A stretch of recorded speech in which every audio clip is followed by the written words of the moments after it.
So what are the top 10 regional variants I've ever made? Now, regional variants were introduced in Generation 7, but let's be honest, they've always been a thing in the Fakemon community. Even back when I was a kid, I would once in a while draw an existing Pokemon with a different typing than it actually has, because it's just fun. There are so many Pokemon that would look really cool with a different typing, usually because they're just cool to begin with.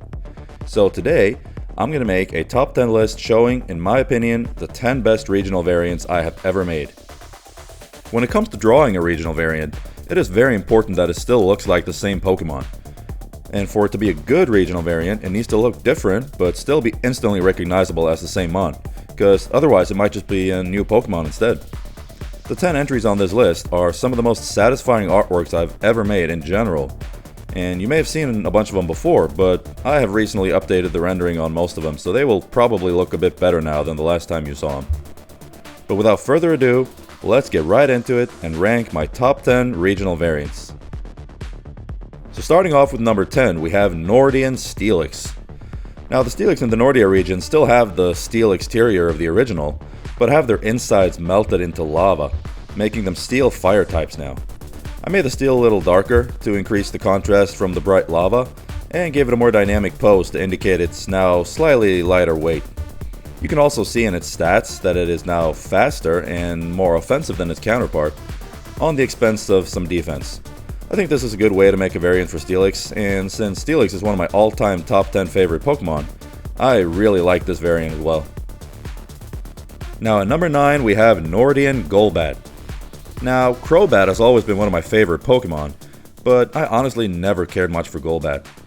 I wanted to make a Golbat that looks more savage and dangerous, and its thing has always been to look unsettling, so I kind of wanted to make it look even more unsettling and borderline scary, and I think I managed to do that with this one.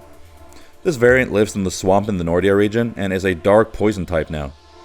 I give the wings a damaged aesthetic and a color scheme that resembles darkness and sickness, I guess.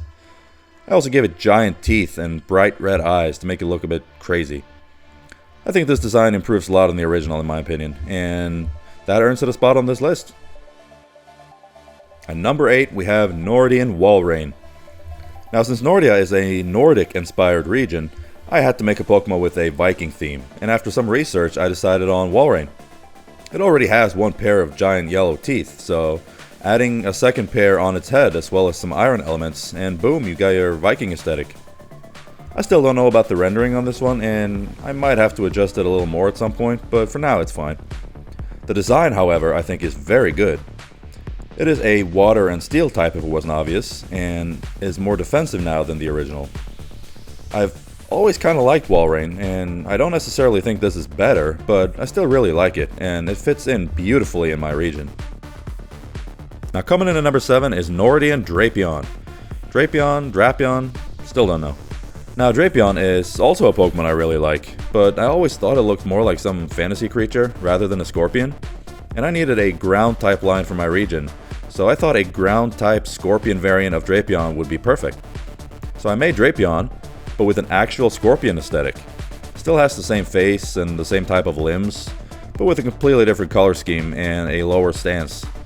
For the stats, I made it slower and buffed its attack and special defense. And yeah, you could argue that it should be ground poison type, but I needed a pure ground type line for my region as well, so I just kept it pure ground. And at number 6 we have Nordian Spiritomb, the black hole Pokemon. I'm kind of a nerd when it comes to space, so I really wanted to make a Pokemon based on an actual black hole. I figured it needed to be a ghost type, since, you know, black holes, can't touch them, they trap you, and they're scary.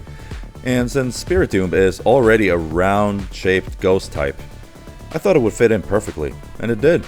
It also kind of had to be a fire type, because I wanted it to have an accretion disk that an actual black hole would have. So I drew a pitch black version of Spiritomb with a large spinning flame surrounding it. To me, this was a real banger. Since black holes are absolutely lethal and probably the most impossible thing to destroy in the entire universe, I gave it sky high defensive stats and an ability that has a 50% chance to cause burn upon contact. Sure, its offensive stats are trash, but it can take down its opponents with burn and paint split. But now on to the top 5. And at number 5 we have Nordian Onix. I mean, who didn't like Onix back in the early anime? It's always been really weak in the games, but in the anime it was shown as a lot stronger, and its look makes it look a lot more powerful than it actually is as well. So I wanted to use the same look, but make it more viable in battle. This is obviously the pre-evolution of the Steel Fire type Steelix that you saw earlier in the video, and this Onix also has the same exterior, in this case rocky, of its counterpart, but with a melted interior just like the Steelix had. This makes it a rock fire type, and like its evolution, it is more offensive and less defensive than its counterpart. Now, despite me liking Steelix a lot more than I like Onix, I rank this design higher because it improves a lot more on the original design, I think. This is also one of the most time-consuming Pokemon designs I have ever drawn.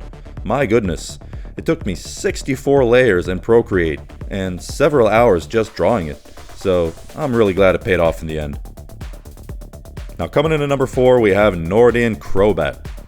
I was already very happy with the Nordian Golbat I made, and this one has all the same changes, except I think Crobat in general just looks far cooler than Golbat. I'm sorry, Golbat.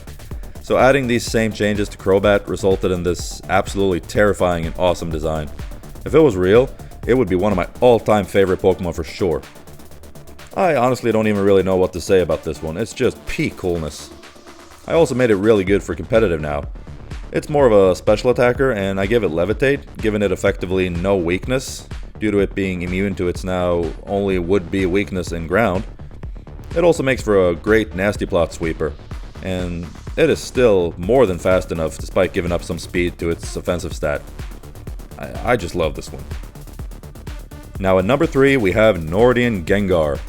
I mean, just look at this thing. It's a Devil Gengar. Now, Gengar is a pretty simple design honestly, but it's still very cool and very effective for what it is. The original idea was actually to make Ghastly, but as a ghost fire type instead because I visualized the gas surrounding it as fire instead of gas, and so this line was born. I honestly didn't think all that much of this Gengar design at first, but then I redrew it recently and made one simple change that just transformed it completely. I changed the black outlines to a bright red, and my goodness was this a good decision. All of a sudden, the design became extremely striking. It looks like it's glowing or something, and in my opinion, this took it from an average design to an absolute banger. This is obviously not the answer for every design, but in this specific case, it was a game changer. Now for the number 2 spot is Nordian Lopunny. This is probably my favorite design on the list visually, but it failed to reach number 1 due to having a more lacking concept. I just simply love Lopunny, and I wanted to make a variant, so I made a Psychic Ghost-type Lopunny. There really isn't that much of a concept or thought behind the design, but that aside, I absolutely love how it looks. Just the total look, the witch aesthetic, the rendering, everything. If I was to rank these designs based on their looks alone, I would possibly put this as the number 1. For the stats, I made it very fast and offensive on the special side. I also give it the competitive ability so that it can trick its opponents who have abilities like Intimidate to set up for a sweep. Overall, probably my favorite entry on the list, but there is one design that I think has done just a better job overall. And that brings us to the number 1 spot on the list, which was actually inspired by a Pokédex entry from Pokemon Ultra Sun, which says, "In the distant past they were fairly strong, but they have become gradually weaker over time." So then I thought, what if in the Nordia region this change never happened? And so the number 1 regional variant I have ever made was born, Nordian Magikarp. Now you may think this is a joke design, but it's actually not. This is very much a serious design with a very specific concept. Now this version does not evolve into Gyarados, but is just as strong and maybe even stronger than Gyarados without evolving. While evolution gave Magikarp from other regions a way to remain strong by evolving into the powerful Gyarados, the Magikarp from the Nordia region have remained unchanged, and are instead super powerful themselves. They are giant serpent fish with massive teeth and a thick bulky body. For the stats, I made it a pure water type just like its counterpart, but with the stats and abilities being the difference. It is super bulky and very offensive, making it a terrifying Dragon Dance sweeper, maybe even more so than Gyarados. I kept the Intimidate ability that Gyarados has, as this thing looks just as strong as Gyarados, but also looks kind of unsettling. The random flaps and movements they make also make them appear more aggressive and unstable. To me, this design just does everything right. It has a very specific reason for looking the way it does, with its origin even coming from an official Pokédex entry. I was also just very happy with the artwork itself, the rendering, just everything. You can instantly tell that it's Magikarp despite the major changes. And that is how you make a regional variant, everybody. And that's it. Those are, in my opinion, the top 10 regional variants I have ever made. This was probably my favorite video I have made so far, and there are many more coming. So if you like what I do and you want to see more, consider subscribing and liking the video, and maybe leave a comment below and tell me how you would rank these, and which one was your favorite. You can also check out my Instagram from the link in the description if you want to follow me as an artist. And if you haven't seen my other videos, I can recommend this one where I rank my top 10 Mega Evolutions I have made. But that's it for now, and I will see you guys next time.